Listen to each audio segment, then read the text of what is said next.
And then, of course, I said, well, why don't you try this? He took a lot of flack at that time. And people say, oh, bloody pop stars, you know, keep them quiet. You know, but, you know, politicians these days cannot be trusted, cannot be trusted, cannot be trusted. Why Iraq? Because it's fashionable? I have absolutely no desire to be here today. Do you really think there's much chance of averting war? 91% said without the UN, they didn't want to go in. Do you think that's close to unanimous? There is something that I now understand, having, you know, being, I think, on a bit more of an even keel mentally.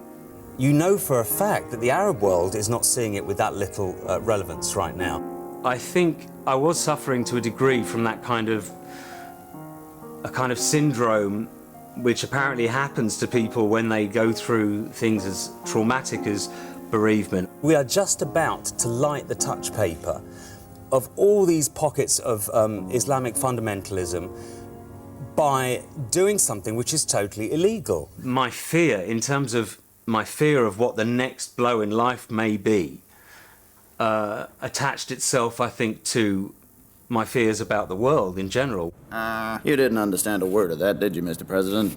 No, I did not. For me, it was a fantastic record. I loved the track. I hated the video.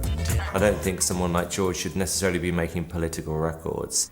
He obviously was going to offend Americans when Americans have made him a lot of money. I mean, that was a brave thing to do, and I thought a stupid thing to do. Politically, he can be a bit naive. That doesn't mean he shouldn't have done those things. This is the guy that hid who he actually was from the public for 20 years, and now all of a sudden he's got something to say about the way of the world. I find it fucking laughable. He's going to have to eat a lot of humble pie, and so he should. They're being told now, the American people, there were no weapons of mass destruction. The information we have was wrong. But George said that 18 months ago. George is in a position to use his credibility to voice his opinions, and his opinions are those of many other people, not everybody's.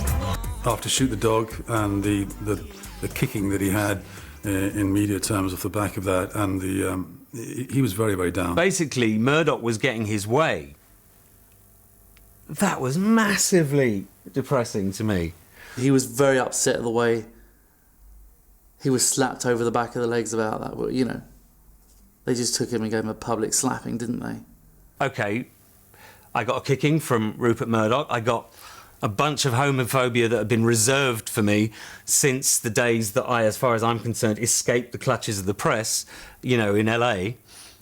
And it floored me. It was ironic, but the thing that floored me for the first time ever, really, in terms of the press, had nothing to do with my private life. And at that moment in time, I think I and others close to him felt this could really be all over. But, you know, he bounced back. But it was close. It was very close. I felt like God gave me my ball back. Whoever my God is just said, whatever these lessons you are supposed to translate into your music are, whatever the painful lessons are, they're over for a while at least. If Wham was still around today, yeah, that's what I'd like them to be doing. Yeah, exactly, yeah. Yeah, but I think it's much more than that. I think it's much more than that, because I think it's a song that is really quite euphoric, but it's also tinged with bumming. Bits of, sorry? Bumming. I came back up to London and moved into the house where I had written the first 3 solo albums. It was the house, incidentally, that my mother cleaned every week, and it's the house I most associate with her, in my adult life anyway. And I got back in there and started to write. And of course, you can see George tonight at the Virgin Megastore Sunset. So after we meet him, we can go to the hospital. We've been here for 40 hours. I'm doing a CD signing at a store, you know, like Victoria Beckham did when she was desperate to get to #1.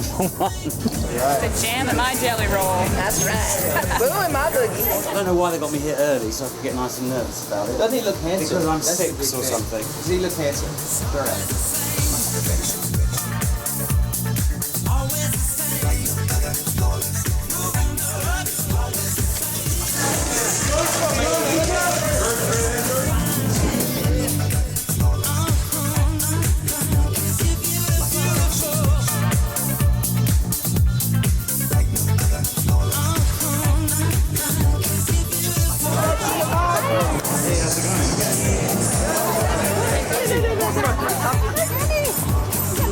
think I'm Michael Bublé, actually.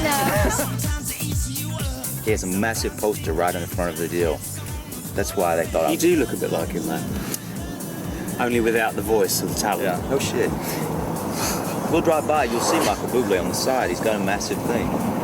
He's got a massive what? It's been like pulling teeth, actually. Some of the promotion that I did in Europe, which I haven't done for the best part of 20 years, I think, in some of those countries. Some of it was beyond belief. It was so soul-destroying. But I know the way it works now. I mean, you can't rely on the quality of your music at all now to sell what you do, and you have to give a piece of music a certain amount of television coverage, or you're just not going to sell records, you know. George has always taken a slightly and almost entirely different point of view in that, and respecting as much that less is more and even less is even more. The whole incident in the bathroom was just actually for publicity, and I really spend 5 nights a week in Spearmint Rhino. I don't think George was necessarily very comfortable. I'm sure he wasn't comfortable doing it, but it worked. My God, it worked, you know. So I'm trying to tread the thin line between adapting to the modern world of media and compromising myself. The general lack of compassion and humanity on television terrifies me in the way that tabloid sensationalism used to terrify me.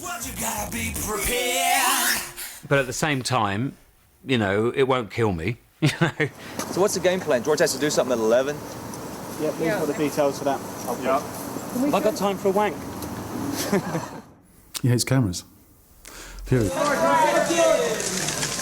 Funnily enough, just in the last year, I'm starting to become comfortable with the way I look, which is really it's disastrous, isn't it? What's the point in discovering that you look okay when you're 41? You know what I mean? If he needs it, he'll do it. If not, why do it? Feeding the press just to be in the press. I mean, that's really frivolous. Posh Spice keeps him busy enough. Okay, I send a cheque to Robbie Williams like once a month and say, keep up the good work. You know, keep him off my back. He needs to start sleeping with men. God knows he might have done already. I have no idea. But, you know, that would really help me out. I know this will sound arrogant, but I know when I'm good. Do you know what I mean? I know, and I know when I'm not, which is why everything took so long. He's extremely demanding of himself as much as anybody else. But it's as trying and as expensive as it can be, going over and over and over and over things. He ends up getting it right, and at the end of the day, you know, you can't knock him for that.